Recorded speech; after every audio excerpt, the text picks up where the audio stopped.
Welcome back to the deep dive. Today we're taking a close look, a full spectrum analysis really, of Aditya Birla Fashion and Retail, ABFRL. That's right. We're digging into their Q2 and H1 FY26 financial results, the ones that just, hit the wires on November 4th. And it's quite a picture. If you just glanced at the headlines, well, you might be a bit confused. Oh, definitely. It's almost a masterclass in, let's say, strategic spending.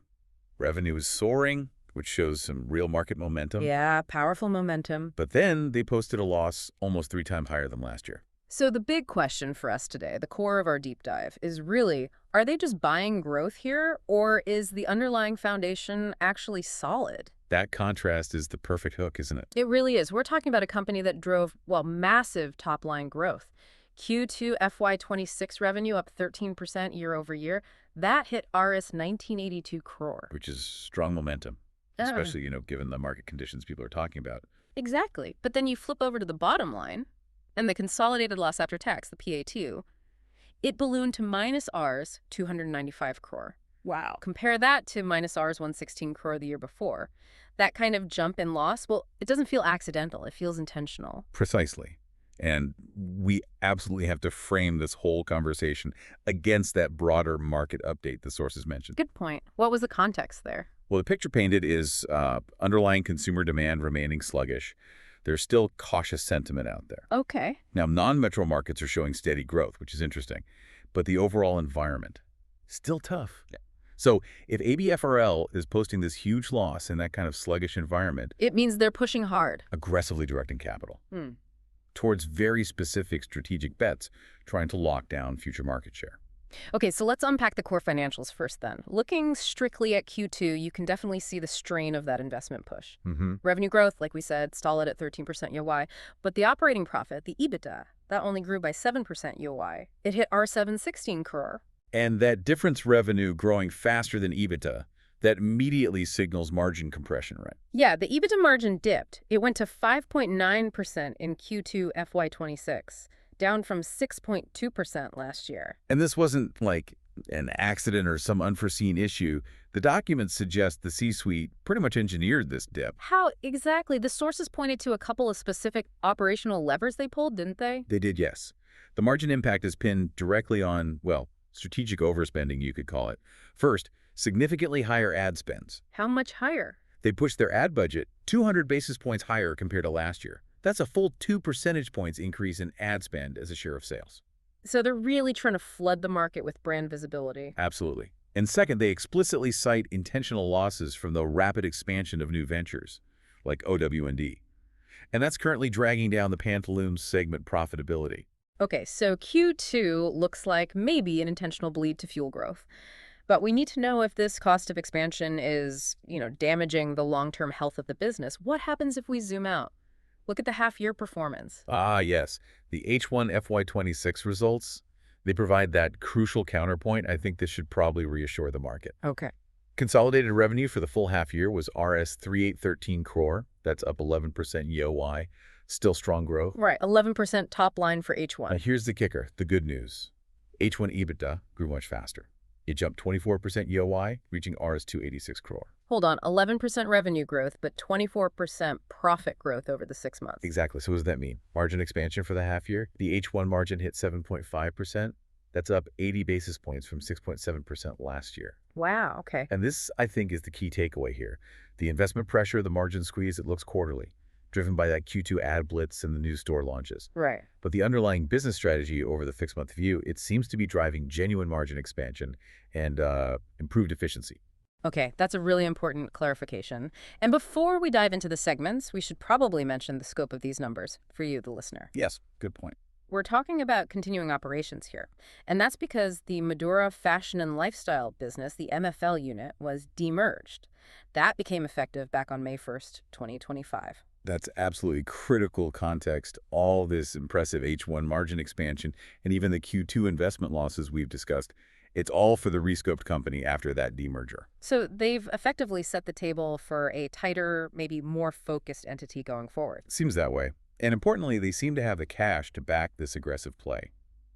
They closed Q2 with a pretty strong gross cash position around Rs 2150 crore. So the war chest is deep, the Q2 loss looks intentional. Now we need to follow the money. Where exactly are they finding these high-margin, high-growth pockets that, justify this heavy spending? Okay, looking at the segments. One clearly stands out right now as the core profitability engine, and that's ethnic wear. Ah, yes, this segment looks like a star performer. The ethnic businesses grew 11% YoY overall. The growth. And their operational performance really improved significantly.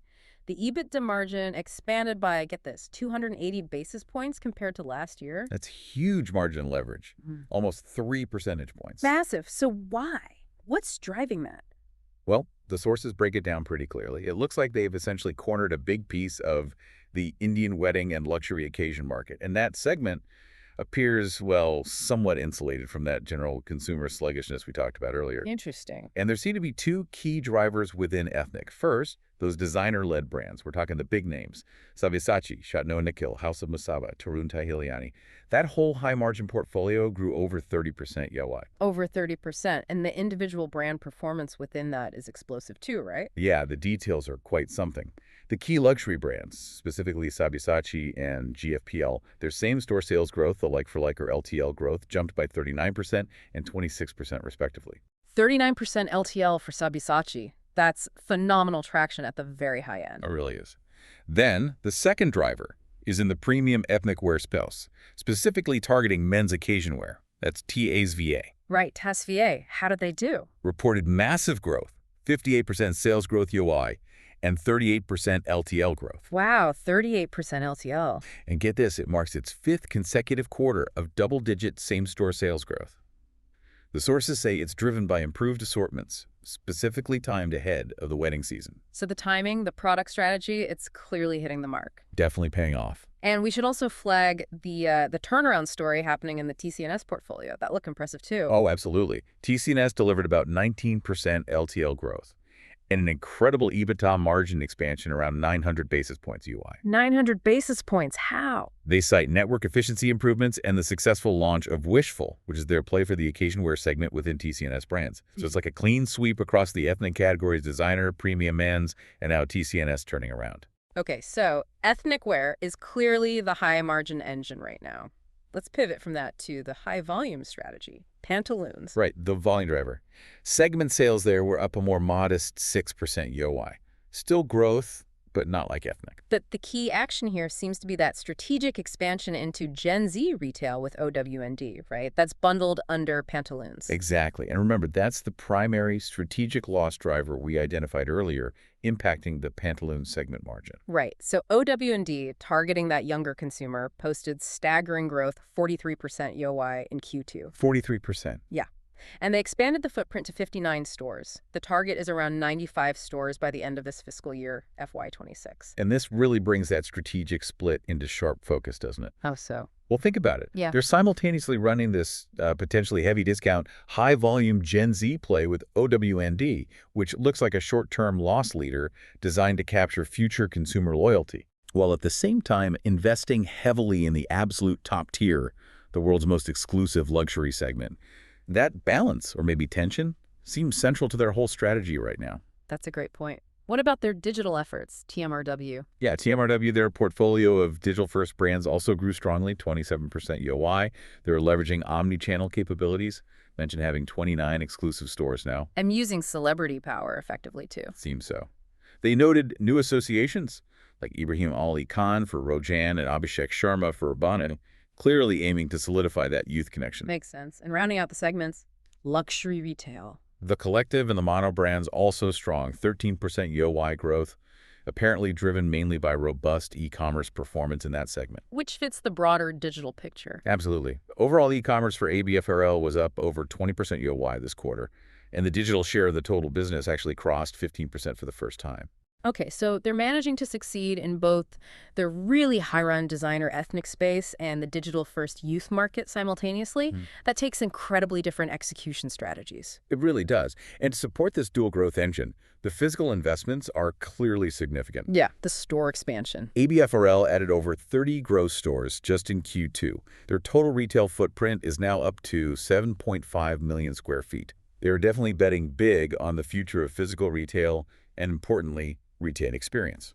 But the investment that really grabbed the international headlines, the big one, is that flagship luxury play, the upcoming launch of Galleries Lafayette in Mumbai. Ah, yes. Scheduled to open this month, November 2025. This partnership, the goal is to establish India's first ever flagship luxury department store.